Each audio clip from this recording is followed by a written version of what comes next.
Captain Veltar stood in the control center of the Harmonious Dawn, watching the strange lights dance outside the ship's main windows. The lights were beautiful, but deadly. They were trapped in what the galaxy called the Void Sector, a place where space itself seemed broken. No ship could jump to faster speeds here. No rescue could come quickly. 3 months had passed since their research mission went wrong. The Harmonious Dawn carried 200 Zephyrians, all scientists and their families. They had come here to study the strange space effects, but now they were prisoners of the very thing they wanted to understand. Veltar's pale blue skin showed the stress lines that marked his people when they worried. His large, gentle eyes reflected the dancing lights outside. Zephyrians were known across the galaxy as peaceful people. They built amazing technology and shared knowledge freely with other species. They had never learned to fight because they had never needed to. "Captain," said Cathara, the ship's communication officer. Her voice was soft, like all Zephyrian voices. "The food supplies are getting low. We have maybe 6 weeks left." Veltar nodded slowly. He had been avoiding this decision for days, but time was running out. The Harmonious Dawn was not built for long trips. It was a research ship meant to study things and return home quickly. They had emergency supplies, but not enough for months of waiting. "Send out a distress call," Veltar said finally. "Broadcast it on all frequencies. Send it to anyone who might hear us." Cathara's eyes grew wide. "Captain, we don't know who might answer. There are dangerous species out there. Pirates, slavers, people who might hurt us. We will die here if no one comes," Veltar replied. "At least this way, we have a chance." The communication officer began working at her station. Her thin fingers moved quickly over the controls. The Zephyrians had the best communication technology in the galaxy. If anyone could send a message from the Void Sector, they could. "Message ready, Captain," Kethera said. "Should I include our location and situation?"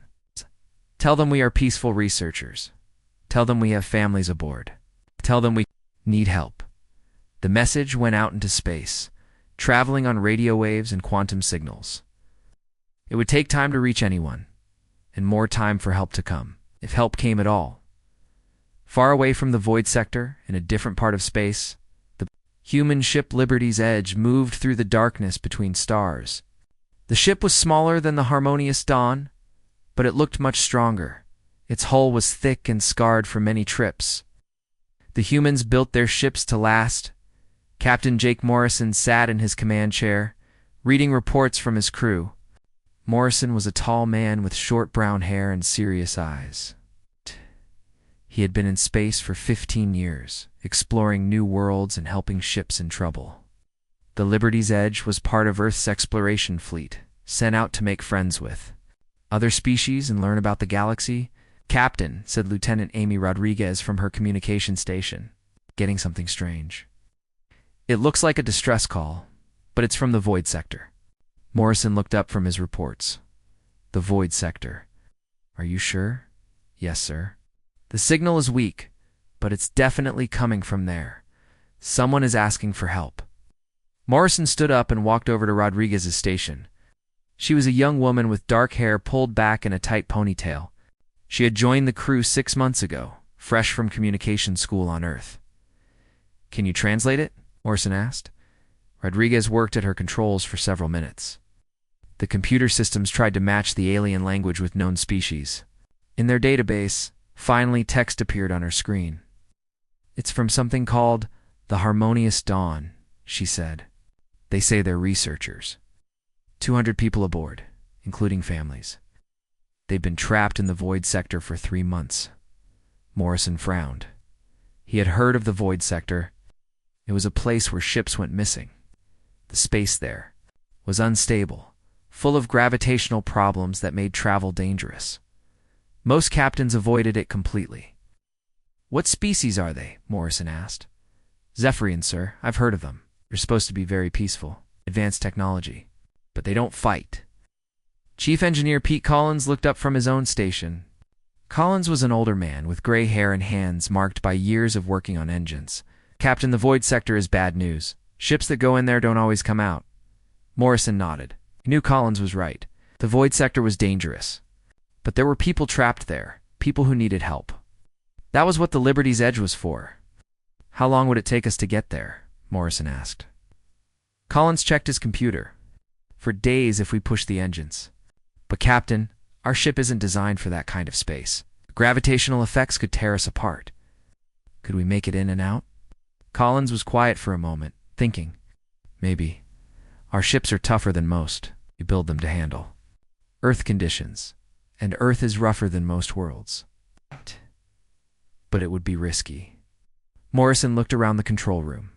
His crew was small, only 30 people total, and they were good people, experienced and brave. They had volunteered for exploration duty, knowing it would be dangerous. What do you think? Morrison asked his crew. Should we try to help them? Navigator Lisa Chen spoke first. She was a quiet woman who rarely said much, but when she did, people listened.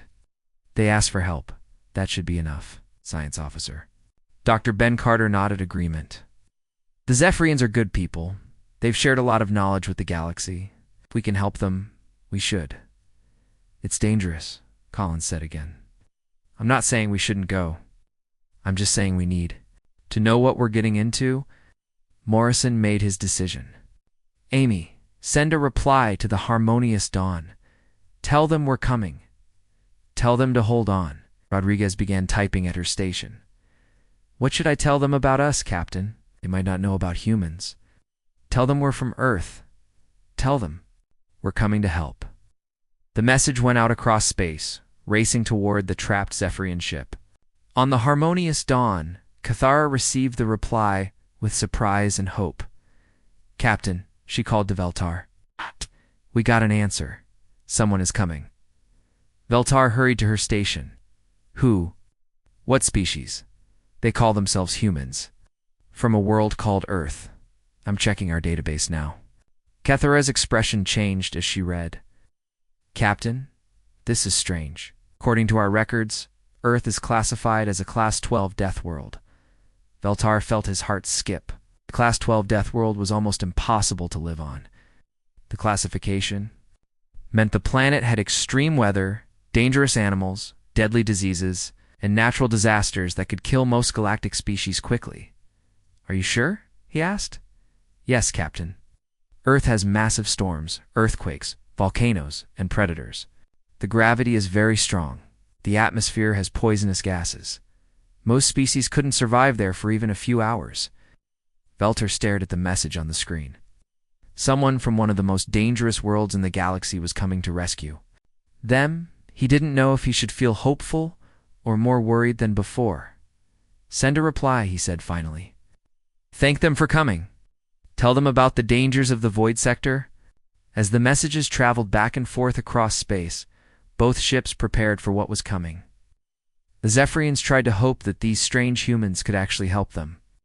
The humans prepared for one of the most dangerous rescue missions they had ever attempted. Neither species knew that this first meeting would change both of their futures forever. 4 days later, the Liberty's Edge reached the edge of the void sector.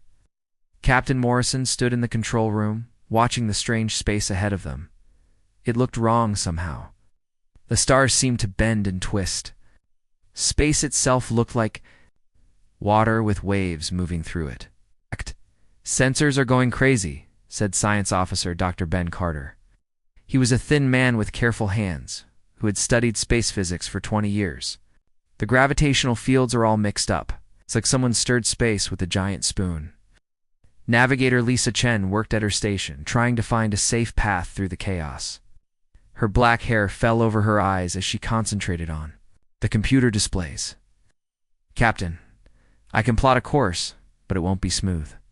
We'll have to change direction every few minutes to avoid the worst areas. Chief Engineer Pete Collins shook his head as he looked at his readings. The engines are going to hate this. All that stopping and starting will put stress on everything. Morrison nodded. He had expected this. The void sector was famous for being dangerous, but they had come this far, and the Zephyrians were still waiting for help. Take us in, Lisa. Nice and slow.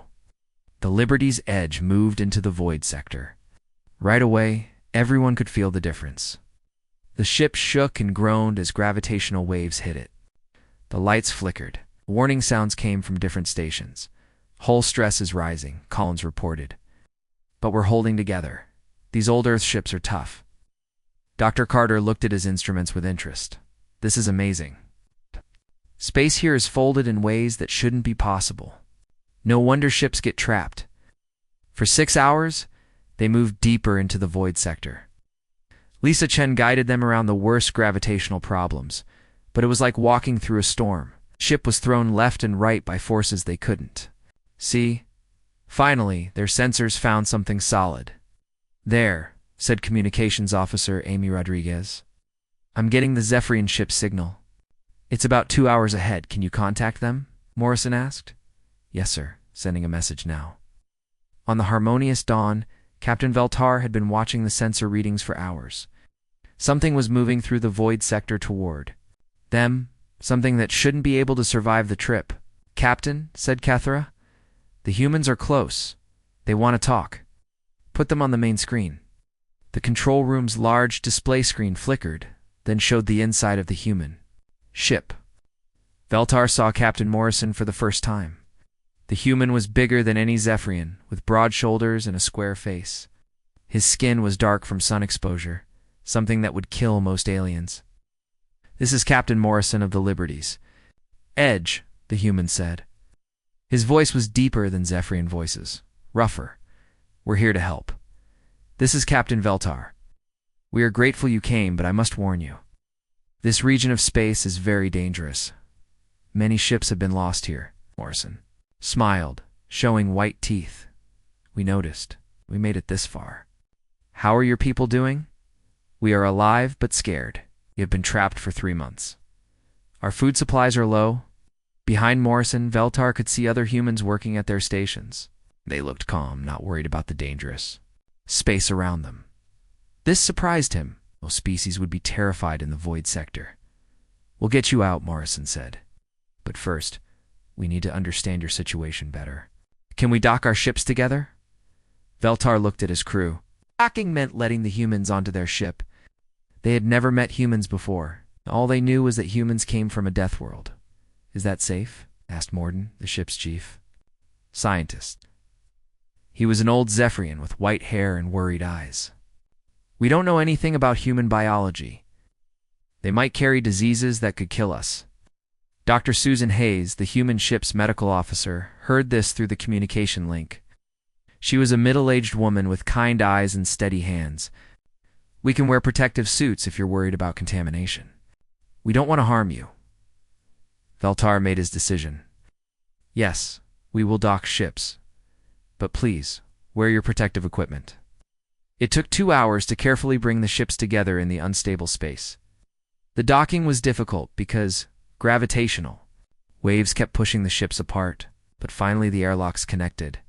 Captain Morrison, Dr. Hayes, and communications specialist Tony Garcia put on their spacesuits and crossed into the Zephyrian ship.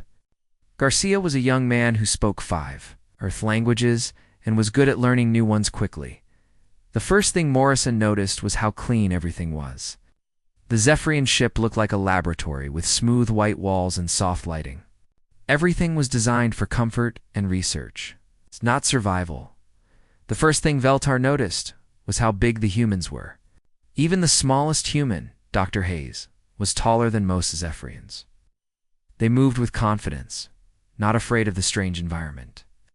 Welcome to the Harmonious Dawn, Veltar said through his ship's translation system. I apologize that we meet under these conditions. No need to apologize, Morrison replied. You couldn't control getting trapped here, but we can control getting you out. Dr. Hayes looked around the ship with professional interest. Your technology is impressive, very advanced. But may I ask, do you have any weapon systems? Looked uncomfortable. Weapons, said Morden. We are a peaceful people. We don't build weapons? Garcia and Morrison exchanged glances. What do you do if someone attacks you? Garcia asked. We run away, Veltar said simply. Or we try to talk to them. Violence is not our way. Dr. Hayes nodded respectfully. That's admirable. But there are dangerous species in the galaxy? How do you protect yourselves? We usually travel in safe areas, Cathar explained. We have friends among other peaceful species who help us. Morrison was starting to understand the situation. The Zephyrians were advanced and intelligent, but they had never learned to defend themselves. Their technology was amazing, but it was all built for learning and exploring, not fighting. Captain Garcia said quietly to Morrison, "Our long range? Sensors are picking up something. Ships moving toward this area." Morrison checked his wrist communicator. "Pete, what are you seeing?" Colin's voice came through clearly. "3 ships, Captain. Maybe more behind them. They're still far away, but they're coming this direction." Veltar heard this, and his skin went even paler. "That might be the Krogers. They are pirates who hunt in this area. We've been hiding from them for weeks." "Krogers?" Morrison asked. "Space pirates," Morden explained. "They attack ships and steal everything valuable. They've been searching the void sector for us. Our ship contains valuable research data." Morrison felt a cold feeling in his stomach. Pirates were bad enough in normal space. In the void sector, where escape was impossible, they would be much more dangerous. "How many ships do the Krogers usually travel with?" he asked. "The group?" "Hunting us has 3 ships, Veltar said. "But if they call for help, more will come." Garcia checked his equipment. "Captain, I'm reading 12 ships now. Looks like they called their friends." The control room became very quiet. 12 pirate ships against 1 research vessel and 1 small Earth ship. In normal space, the Liberty's Edge might have a chance to run. But in the void sector, running was impossible. "We should surrender," Veltar said sadly. "Maybe they will let the families live if we give them our research." Morrison looked at the Zephyrian captain with surprise. "Surrender? We just got here, Captain." "Morrison, you don't understand. The Krogers are killers. They have weapons and armor. They live for fighting. We cannot defeat them." "Maybe not," Morrison said. "But we're not giving up without a fight." Dr. Hayes was studying the ship's design on her tablet. "Captain, their technology is incredible. If we could combine their precision systems with our defensive capabilities, ... Morrison smiled. It wasn't a happy smile, but it wasn't scared either. "Get back to our ship. We need to have a planning session." As the humans prepared to leave, Veltar grabbed Morrison's arm. The human's arm felt like solid stone under the protective suit. "Please," Veltar said. "I know you want to help, but you don't understand how dangerous the Krogers are. They have defeated entire fleets." Morrison looked into the alien captain's large, gentle eyes. "Captain, you don't understand how dangerous humans can be when someone threatens innocent people. Especially when those people have families aboard." The humans returned to their ship, leaving the Zephyrians confused and worried. They had asked for rescue, but now they weren't sure if the humans would save them or get them all killed. On the Liberty's Edge, Morrison called his senior crew together. Outside, 12 Kroger ships were getting closer, and escape was impossible. "All right, people," Morrison said. "We came here to rescue these folks, and that's what we're going to do. We're going to have to fight for it." In the control room of the Liberty's Edge, Captain Morrison looked at his crew gathered around the main table. Outside the ship, space twisted and bent in ways that hurt to look at. The Kroger pirate fleet was getting closer every hour. "All right, people," Morrison said.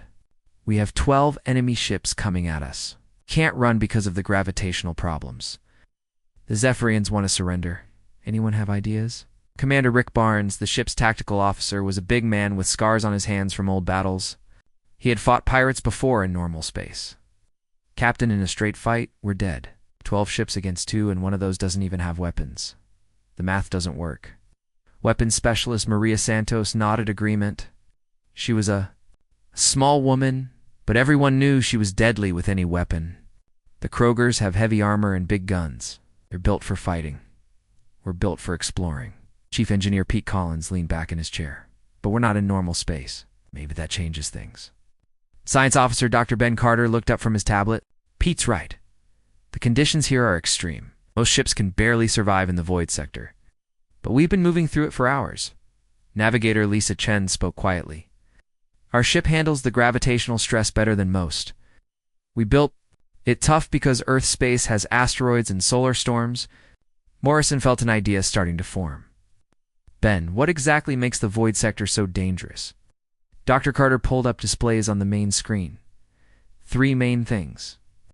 First, gravitational shears that can tear a ship apart. Second, radiation storms that fry electronics. Third, Space-time distortions that make navigation impossible. And we've been dealing with all of that for hours, Morrison said slowly. Yes, sir, our shields are holding. Our navigation system is working. Our hull is taking the stress. Weapons Specialist Santos suddenly sat up straight. Captain, what if we don't fight them in normal space? What if we fight them here, in the worst parts of the void sector? Commander Barnes frowned. That would be suicide. Conditions would kill everyone, would they? Morrison asked. We're still alive? Our ship is still working. Collins started to smile. Captain, I think I see where you're going with this. Earth ships are overbuilt. We design everything to survive hurricanes, earthquakes, and meteor strikes. Most alien ships are built for perfect conditions. Dr. Carter was checking his readings. The Kroger ships are staying at the edge of the safe zone. They're not coming into the deep void sector. Because they can't, Lisa Chen said with understanding. Their ships would break apart. Morrison stood up and walked to the main display. So we have an advantage. We can go places they can't go. But Captain Barnes said, even if we can survive deeper in the void sector, how does that help? We still can't fight 12 ships. Maria Santos was studying the tactical displays. What if we don't fight all 12 at once? What if we make them come to us one or two at a time? Morrison smiled. Now you're thinking like a human. Ben, show me the worst areas of the void sector nearby. Dr. Carter highlighted several areas on the display. These red zones have the strongest gravitational effects. Any normal ship going in there would be crushed in minutes. How long could we survive in there? Collins checked his engineering reports. With our reinforced hull and adaptive shields, maybe an hour in the worst areas? Less time for a ship that wasn't built on Earth. Morrison turned to Communications Officer Amy Rodriguez. Amy, contact the Zephyrian ship. Tell them we have a plan, but they need to trust us. A few minutes later, Captain Veltar appeared on the main screen. His pale blue face looked worried. Captain Morrison, our sensors show the Kroger fleet is only 6 hours away. Perhaps we should try to negotiate. Captain Veltar, how well do Kroger ships handle extreme conditions? Not well. They build for speed and firepower, not durability. But why does that matter? Morrison gestured to the tactical display, because we're going to lead them into the worst part of the void sector. Into areas where only Earth-built ships can survive. The Zephyrian captain's large eyes grew even wider. That's impossible. Those areas would kill everyone, maybe. But we're still going to try. Your ship has amazing sensors and precision technology. Our ship has heavy armor and tough engines. Together we might have a chance. Veltar looked at his crew behind him. They were all scared, but they were also listening. What do you need from us? Chief Engineer Collins spoke up. Captain, can your people help us modify our shield systems? If we combine your precision controls with our brute force protection, we might survive even longer in the danger zones. On the Zephyrian ship, Morden the scientist was shaking his head. This is madness. The gravitational forces alone would tear any ship apart. But Cathara, the communications officer, was looking at her sensor readings. Morden, look at their ship. It's been in the void sector for hours. Should be showing stress fractures by now. But it's not. Dr. Susan Hayes appeared on the communication screen next to Morrison. Captain Veltar. Our medical scans show that humans can survive higher radiation and gravitational stress than most species. We evolved on a world that tried to kill us every day. Veltar was quiet for a long moment. Finally, he spoke. What do you need us to do? Over the next 4 hours, both ships worked together in ways neither species had imagined. Zephyrian scientists shared their precise sensor technology with human engineers. Human tactical officers explained combat strategies to peaceful researchers who had never thought about fighting Morden. Chief Engineer Collins worked together to modify the shield systems on both ships. The Zephyrian technology could detect gravitational changes seconds before they hit. The human technology could adapt quickly to protect against those changes. This is remarkable, Morden said as he watched Collins work. Your people build everything so strong. This engine could power a ship twice this size. On Earth, if you build something weak, it breaks, Collins replied. We learn to build tough or die.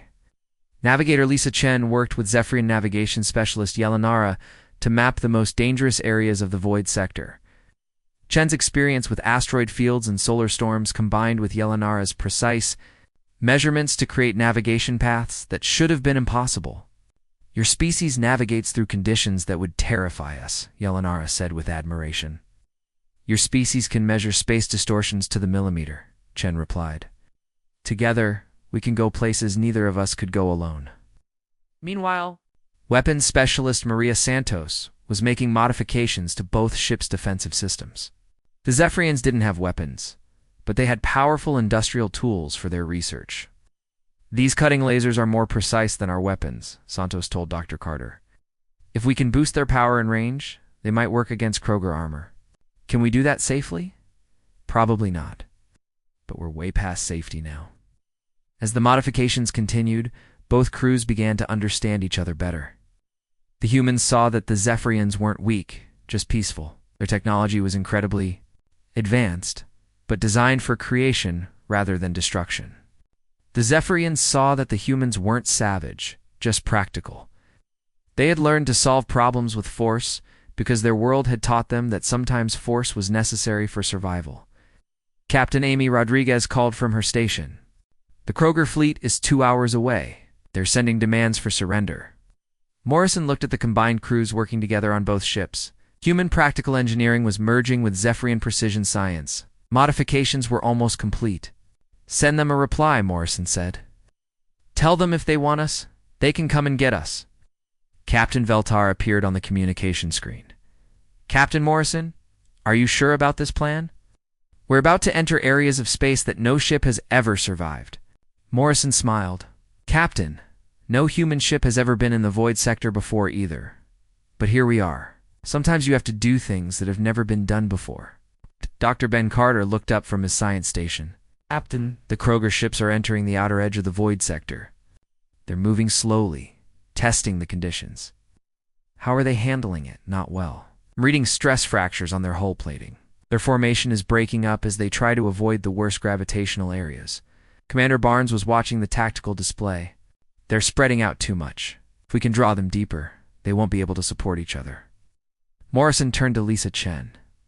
"Lisa, plot a course to the deepest part of the red zone. Make it look like we're trying to hide." "Sir, that area will test our modifications to the limit." "Then we better hope the modifications work." On both ships, crews prepared for the most dangerous journey any of them had ever attempted.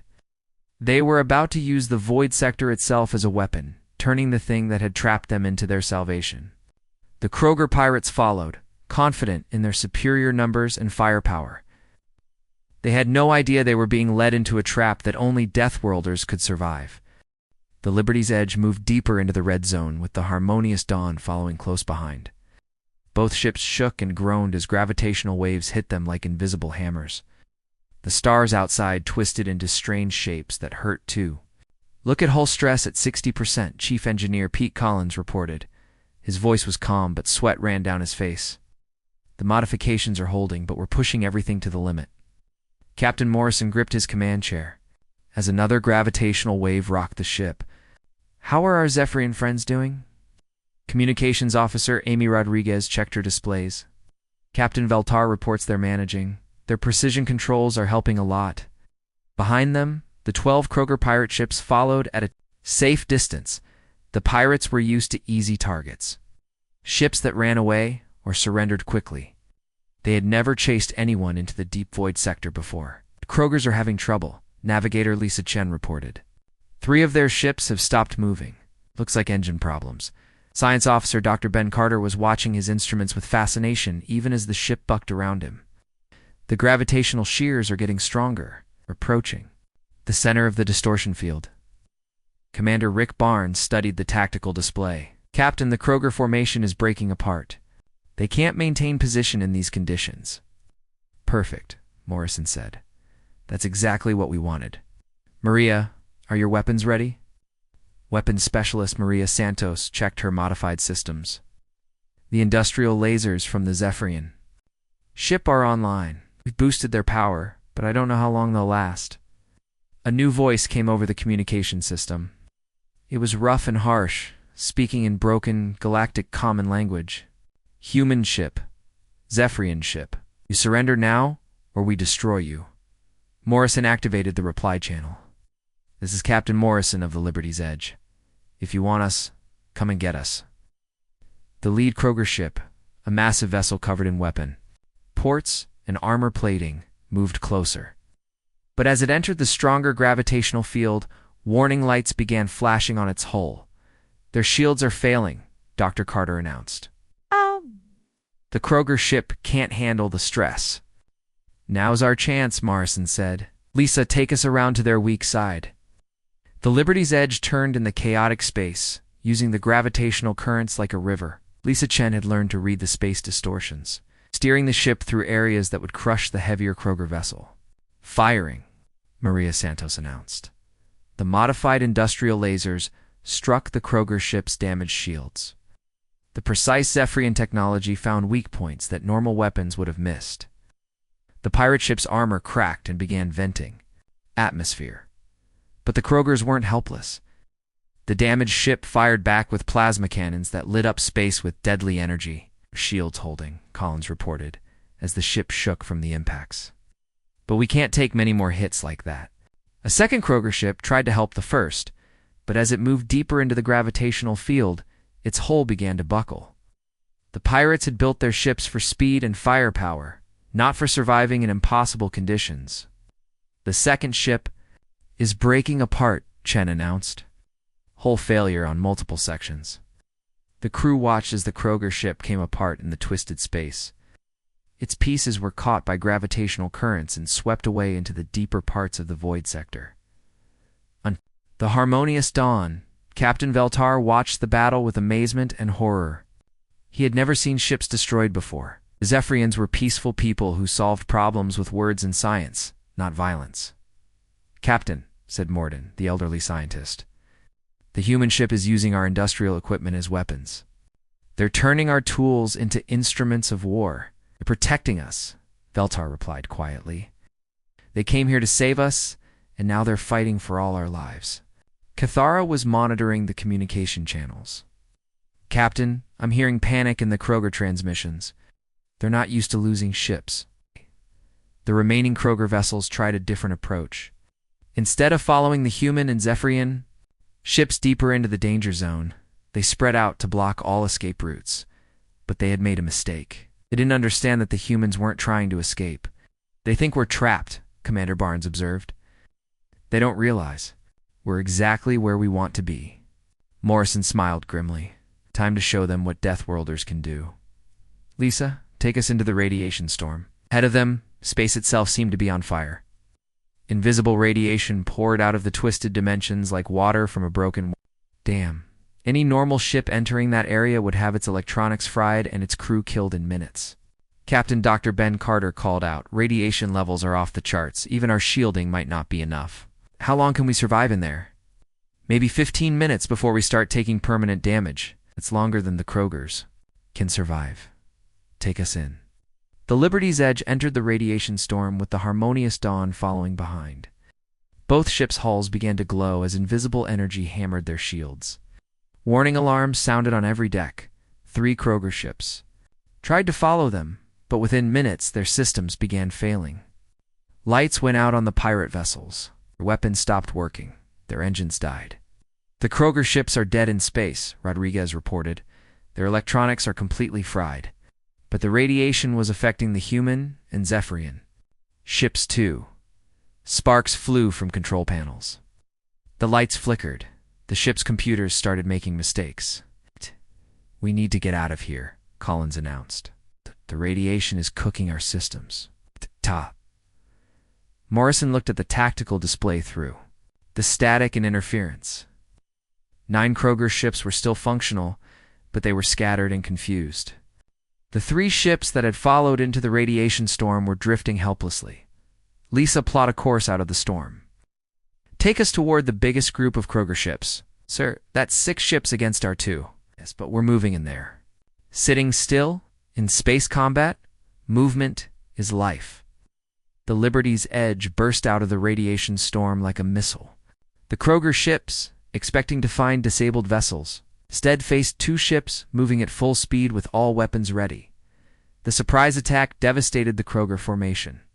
Maria Santos fired the modified lasers with deadly precision, while the Harmonious Dawn used its scientific sensors to find weak points in the enemy armor. Direct hit on their command ship, Santos reported. Their bridge is gone. But the remaining Kroger ships were fighting back now. Plasma bolts and missile strikes hammered both ships. The Liberty's edge shook as its armor absorbed hit after. Hit forward shields are down, Collins announced. Hull breaches on decks 3 and 4. On the Harmonious Dawn, the peaceful Zephyrians were experiencing war for the first time. Emergency lights flashed as the ship took damage from Kroger weapons. But instead of panicking, they worked with calm efficiency to keep their ship fighting. Ship is still with us, Rodriguez reported. They're damaged but operational. The battle continued through the twisted space of the void sector. Ships dodged gravitational shears while firing at each other. The Kroger's superior numbers meant nothing in the chaotic environment where only the most adaptable could survive. Pilot Commander Alex Johnson led the Liberty's Edge through a series of impossible maneuvers, using gravitational currents to change direction faster than the Kroger ships could follow. The pirates' heavy vessels couldn't match the human ship's agility in the dangerous conditions, one by one. The Kroger ships fell victim to the environment they had followed their prey into. Some were crushed by gravitational forces. Others had their hulls torn apart by space-time distortions. The few that survived the environment found themselves facing weapons and tactics they had never encountered before. Only 3 Kroger ships left, Barnes announced. They're trying to retreat. Morrison watched the remaining pirates attempt to flee toward safer space. But the void sector's gravitational effects made escape as difficult as entry. The Kroger ships moved slowly, struggling against forces that wanted to tear them apart. Should we pursue? Santos asked. Morrison considered for a moment. The Liberty's Edge was damaged and running low on power. The Harmonious Dawn was in even worse condition. But the Krogers were beaten. Let them go, Morrison decided. They'll spread the word that attacking peaceful ships in the void sector is a bad idea. As the surviving pirate ships limped away, both the human and Zephyrian crews began to realize what they had accomplished. They had turned one of the most dangerous regions of space into their weapon. They had defeated a superior enemy force by using their strengths instead of fighting the enemy's fight. Captain Dr. Carter said quietly, "We just did something that should have been impossible." Morrison nodded, looking at the Harmonious Dawn on his display screen. "No, Ben. We did something that 2 species working together could do. Neither of us could have won this fight alone." 2 days later, both ships limped out of the void sector into normal space. The Liberty's Edge had scorch marks on its hull and several damaged sections.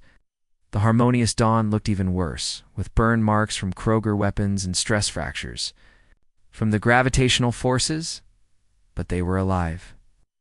All of them, Captain Morrison stood in the damaged control room of his ship, watching the stars return to their normal positions. Space looked peaceful again after the chaos of the void sector. No twisted light, no gravitational waves, just the quiet darkness between worlds. "Damage report," Morrison asked Chief Engineer Pete Collins. Collins looked tired but satisfied. "We'll need major repairs when we get to a shipyard. Hull plating needs replacement. 3 engines are offline, and half our systems are running on backup power. But we can fly." Science Officer Dr. Ben Carter was still studying his readings from the battle. "Captain, what we did in there shouldn't have been possible. The gravitational forces alone should have torn both ships apart. But we're still here," Morrison replied. "Sometimes impossible just means nobody's tried it the right way yet." On the main screen, Captain Veltar appeared from the Harmonious Dawn. The Zephyrian looked different now. His large eyes still showed kindness, but there was something new there too. Confidence, maybe, or understanding. "Captain Morrison," Veltar said, "my people owe you a debt we can never repay. You risked your lives to save strangers you had never met." "That's what neighbors do," Morrison replied simply. "Help each other when times get tough." Veltar was quiet for a moment. "In our language, we have no word for what you did. Fighting to protect others, using violence to save the innocent. We will have to create new words. Dr. Susan Hayes, the ship's medical officer, had been working with Zephyrian doctors to treat the wounded from both ships. She appeared on the communication screen next to Morrison. Captain Veltar, your medical technology is amazing. Your doctors can heal injuries that would be permanent for humans, but our doctors know how to treat trauma injuries that your people never encounter. Different species, different strengths, Veltar agreed. Perhaps we have much to learn from each other. Navigator Lisa Chen looked up from her station. Captain, we're receiving a transmission from Zephyrian space. Multiple ships approaching our position. Morrison felt his crew tense. After the battle with the Krogers, everyone was still ready for trouble. Are they hostile? Communications officer Amy Rodriguez checked the signal. No, sir. They're Zephyrian ships. They've been looking for the Harmonious Dawn. For weeks, on the screen, Veltar smiled. My people heard about the battle from the Kroger ships that escaped. Word travels fast in space. They sent ships to help, but it seems we no longer need rescuing. Commander Rick Barnes was studying the approaching ships on the tactical display. Captain, those Zephyrian ships are huge, much bigger than the Harmonious Dawn. They are city ships, Veltar explained. Each one carries thousands of my people. Scientists, engineers, doctors, teachers. When they heard that humans had saved one of our research vessels, they wanted to meet you. Over the next few hours, the small human ship found itself surrounded by massive Zephyrian vessels. Each city ship was like a floating town, with gardens and laboratories and living spaces for entire communities. Morrison and his senior crew were invited aboard the largest Zephorian ship to meet with their leaders. The ship's name translated as Peaceful Unity, and it lived up to its name. Everything was designed for harmony and cooperation.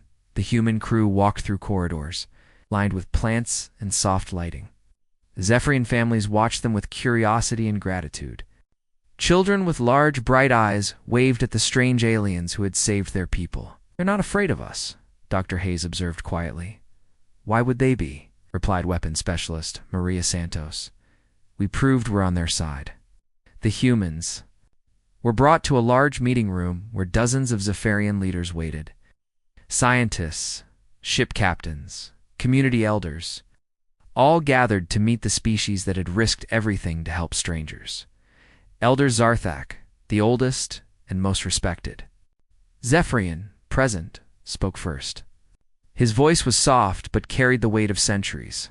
Humans of Earth, he said through the translation system. We have studied your species since Captain Veltar sent word of your rescue. We know you come from what the galaxy calls a death world. We know other species fear you because of this. Morrison nodded. It's true. Most aliens think we're dangerous because our planet is harsh. But we have learned something important, Zarthak continued. Your world made you strong, but it also made you protective? You fight not because you love violence, but because you love peace enough to defend it. Chief Engineer Collins stepped forward. Elder, your people have technology we can't even imagine. Why do you want to be friends with Deathworlders like us? Another Zephyrian leader, Commander Yelinara, from their exploration fleet, answered, because we have been thinking about this wrong. We always believed that advanced meant peaceful, and peaceful meant defenseless. You have shown us another way. Dr. Ben Carter was taking notes on his tablet. What do you mean? Your species has.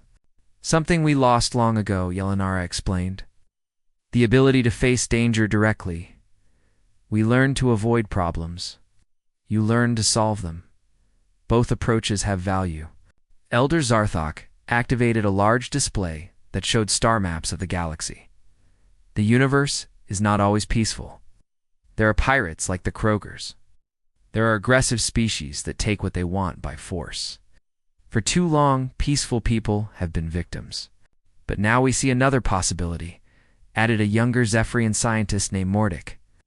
What if peaceful people and protective people worked together? What if knowledge and strength were combined? Morrison looked at his crew. They were thinking the same thing he was. This wasn't just about one rescue mission anymore. This was about something much bigger. What are you suggesting? Morrison asked. Elder Zarthak touched controls on the display, showing trade routes and colony worlds throughout the galaxy. An alliance. Humans and Zephyrians working together. You provide protection and practical solutions. We provide advanced technology and scientific knowledge. Communications specialist Tony Garcia had been quiet during the meeting, but now he spoke up. What about other species? Would they accept an alliance between Deathworlders and advanced aliens? That is exactly why this alliance could work, Commander Yelenara replied. Other species respect Zephyrian wisdom, but fear human strength. Together, we could speak for both peace and protection. Dr. Hayes was studying the medical displays the Zephyrians had shown them. Your healing technology could save millions of human lives. Our survival techniques could help your people explore dangerous regions safely. But there's more than that, said Navigator Lisa Chen quietly. You could teach us to build better. We could teach you to fight when necessary. Both species would be stronger. Elder Zarthek nodded slowly.